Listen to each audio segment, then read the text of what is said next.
Yo, guys, what's up? It's your boy, Kaya9965. I know it has been a long time since I've been back into the world of YouTube talking about professional wrestling. I have about 250 subscribers. If you guys don't know who I am, I'm Kaya9965. I did videos on talking about wrestling and everything that pertained about it, WWE, ROH, New Japan, TNA, the whole shebang. I know I've been gone for a while, not even a while, a long time. Last video I did, I checked before making this video. I did it was like 8 months ago, 7 or 8 months ago, when AJ Styles won the WWE Championship from Jinder Mahal. That was a long time ago. I mean, AJ Styles is he's still champion, but he's 255 days, I think, into his run as champion. So that's how long it's been since I've done a video. My last video. Just a lot of things have changed. I recently just got engaged not too long ago. Still doing some music and things of that sort. So I've just been really busy within my life personally. And then on the other hand, too, WWE hasn't really held my attention, or should I say, really give me any worthy news to talk about. There have been some things here or there that have been worth discussing and talking about. I just never got around to giving my thoughts and opinions about it, in a video format here on YouTube. I I still watch wrestling. I still watch WWE, Raw, SmackDown. Still watch New Japan religiously. I still watch ROH and everything else, NXT and Impact and Lucha Underground and everything between.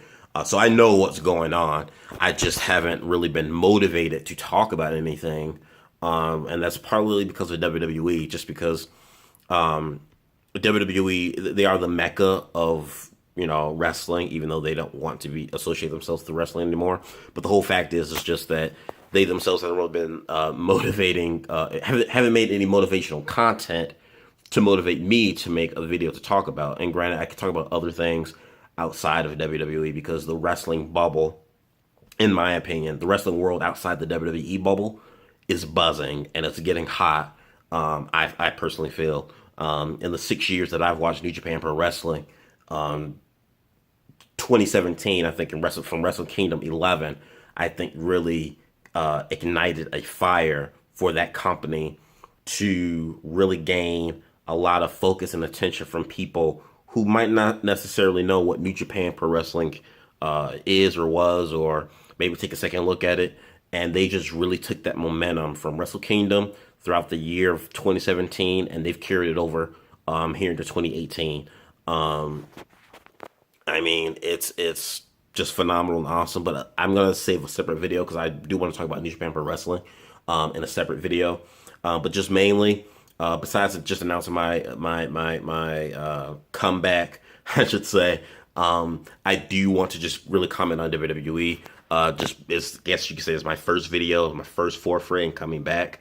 WWE really lacks creativity. There is no motivation. It is really watered down, dubbed down product, and it's really sad because I've been a fan of WWE since 1994 and 94, 95, 95, and just to see where they are now, product wise, it's really saddening. And I think WWE, they really don't care. They don't care at all. I mean, when they got the new Raw deal, I think it's worth $500+ million for the new deal for Raw, renewing Raw for USA, and then they just got a $1 billion contract to move SmackDown over onto Fox. So from WWE's mind and in their perspective, they're probably saying to themselves, "We're making the most money that the company's ever made in its history. Why should we change anything? We're making money hand over fist. Why should we change anything? Let's just stick the status quo." States the status quo, and I kind of see that from their perspective, but from us, the wrestling fans, it hurts the product. And I think that, wrestling fans are kind of looking at that and starting to kind of realize, they're like, "Hey, WWE, we've been knocking on your door for a while saying, like, hey, something needs to change with your product. you've got the talent, you've got the stars, but something's not connecting, something's not there. And the fact that WWE just they kind of just go with stay with the status quo. They keep moving ahead in spite of wrestling fans. I think they're starting to take notice and kind of saying like, hey, you know what? You really don't care. I mean, granted, WWE never cared in the first place, but I think now since WWE are making all this money now for Raw and SmackDown, Vince McMahon is restarting his XFL. We'll see if that passes or fails again. But still, WWE is just really branching out into other things other than being a wrestling entity, a wrestling company. Vince wants to turn and steer so far away from the wrestling world. It's really become more apparent now than I think ever before in that company's history, just how much Vince McMahon wants to rub elbows with the big wigs in Hollywood and really wants to disassociate himself from wrestling because it's like an embarrassment or something to him. I find that funny to me because for as much as Vince McMahon wants to disassociate himself from wrestling, he doesn't want any other wrestling company to get to a level of success and get a buzz. And what I mean by that, I'm talking about the whole ROH thing with Madison Square Garden. If you're anyone that knows what happened with that, Madison Square, Ring of Honor wanted to have a show, WrestleMania weekend, the day before WrestleMania, actually, of 2019, to sell, 10,000 seats at Madison Square Garden. Someone from WWE called Madison Square Garden and was like, no, Madison Square Garden canceled Ring of Honor show at their arena.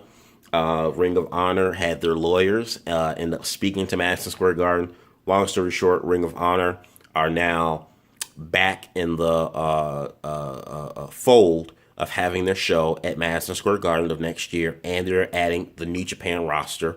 They already made a promotional video for it called the G1 Supercard. It's going to be in April of 2019, the day before WrestleMania, and the same night that NXT Brooklyn will be airing as well. So that should be really interesting come spring in 2019. But I'm just going all about this to say, even though Vince doesn't want to associate himself with wrestling anymore, he doesn't want anyone on his turf and to claim that title or that brand of wrestling, because it is still his turf. So I just find that a really weird and interesting dynamic, that Vince doesn't want to be a part of the wrestling world, but yet he doesn't want anyone else to take over the wrestling world, because at the end of the day, the WWE is a monopoly. It is the biggest wrestling company in the world, North America, bar none.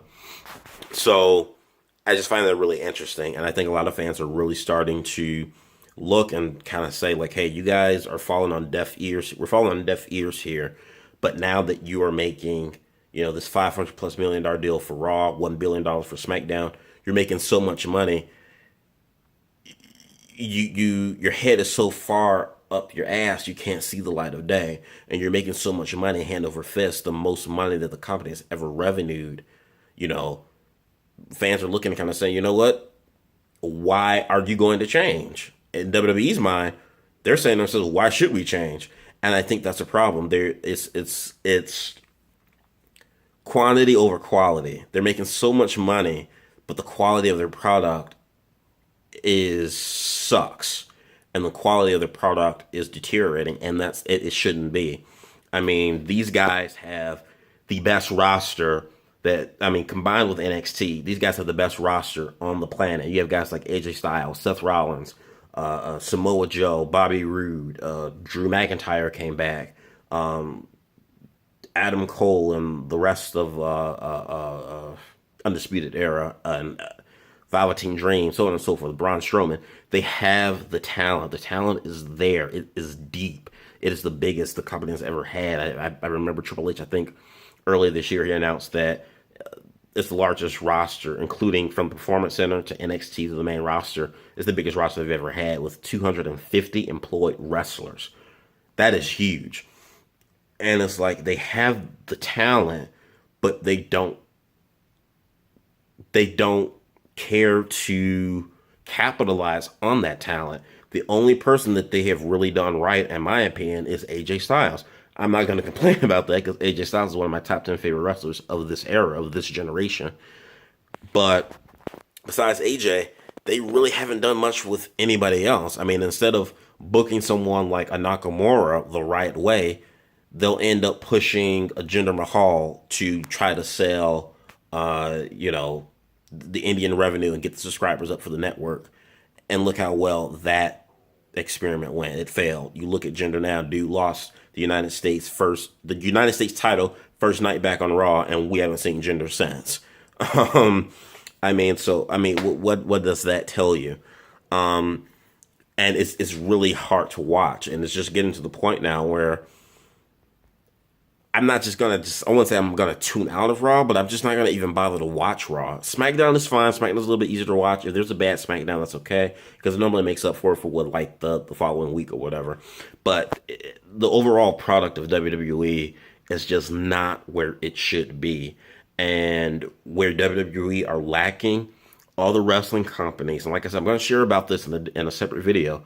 Other companies like New Japan, Ring of Honor, Defiant Pro Wrestling, even Impact Wrestling has had a resurgence, in my opinion, of focus and having put on a good quality in-ring product. Where WWE is lacking, they're picking up.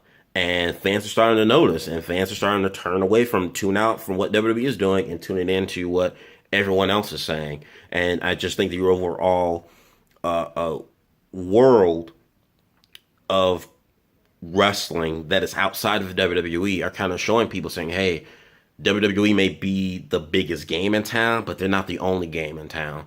And you're starting to see things like, Jericho doing his Cruise of Jericho, All In, Ring of Honor doing their Supercard show with New Japan in April next year. New Japan Pro Wrestling making their strides to come here and do America.